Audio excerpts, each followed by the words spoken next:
Hello there, and welcome to the 2021 Bicyclist and Pedestrian Count Project training video. In this particular video, we are going to be covering trails. My name is Lauren Nagel, and I'm the project manager for the Bicyclist and Pedestrian Count Project, and I'm in the FC Moves department. So the first thing that we ask you to do is to re-log into Engage and digitally sign a waiver. Engage is the system that you signed up to volunteer in, so hopefully you know how to navigate there and log back in. And then once you've logged in, this is the screen that's going to pop up first, and it's your first option, so click on the link to sign the waiver, and you should be good to go.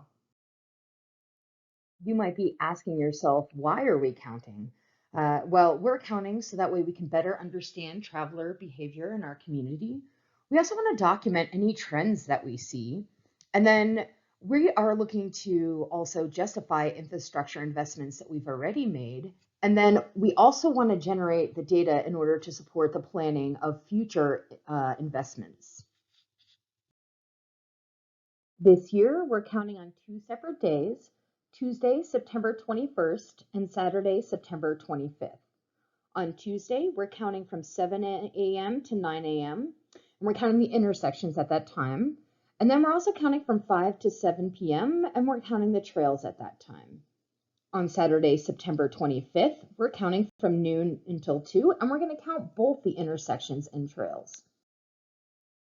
In order to prepare for your count shift, beforehand, why don't you go ahead and review the count forms and instructions that have been emailed to you. Check the weather before you head out and dress for it. And then arriving about 10 minutes early so that you can get situated and set up before it's time to count is always a great idea. We definitely want you to stay for the whole 2-hour time period and don't leave early. And then with you, you should bring the count instructions and your count sheets. You're going to want something to write with so that way you can record the data or your observations. And then if you need it, bring something that's sort of firm or a hard surface to write on. Also bringing something to observe time is really handy, and we'll get into that a little bit later. And then optionally, you can bring sunscreen if you need it or apply it before you head out of the house, maybe a hat, some water, whatever it is that's going to make you feel comfortable while you're out there counting is what we recommend. Located in your trail count instruction sheets are some very specific instructions on where to stand. There's a larger area map that kind of gives you a general idea of the area that you're heading to, and then the exact count location map with a pin dropped is also featured. For those of you that have an automated counter at your sites, there's a picture of where the automated counter is and in a specific location with instructions. If you do have a site that has an automated counter at it, you want to make sure that you position yourself so you're not triggering the automated counter. You're going to want to stand behind the counter and off to the side, out of the way of trail traffic. This red line is a good line for you to visualize when you're at your count location to not pass. So let's get familiar with our count sheets. We would like for you to fill out the following at the top of the count sheet. I've circled the date, 9/25. I've circled the time period that I was counting from. I've also filled in my volunteer name, Lauren Nagel, and I've also circled the weather of cloudy and cold. And then you can see in the notes section, I took some notes about what conditions were like when I was out observing. Down below where we've filled in information, you can see that each row represents a unique 15-minute interval. There's also northbound and southbound directions noted for this particular location. And each column features a different type of trail user. This year, we're observing bicyclists, pedestrians, which includes walkers, runners, joggers, people in wheelchairs, children in strollers, and then we're also taking a focus on all sorts of e-devices. We'll get into that on another slide. Here's an example of how to fill out the data sheet with tally marks. You can see that I've put tallies in all the appropriate columns, and then I've added a notation under other that says that all of those tallies are skateboards. If you don't have room to write notes in there, don't worry about it. It's not necessary. The most important thing is that we have the count of trail users, not notes.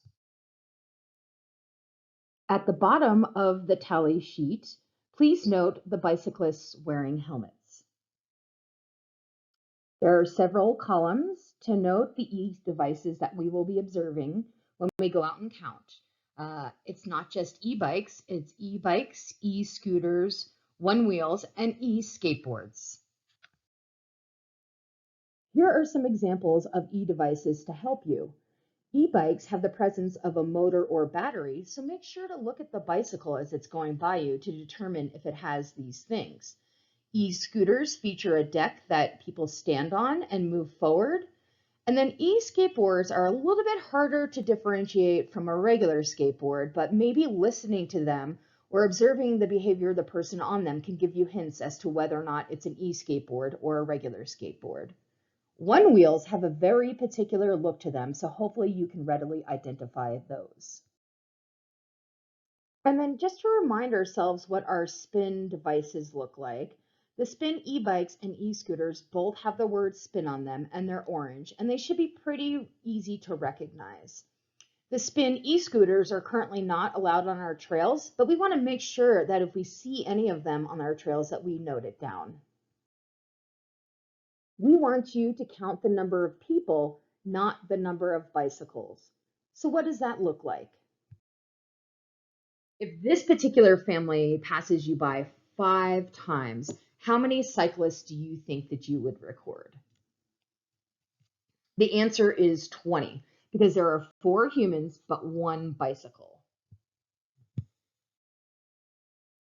We don't need you to record any information about the gender of trail users.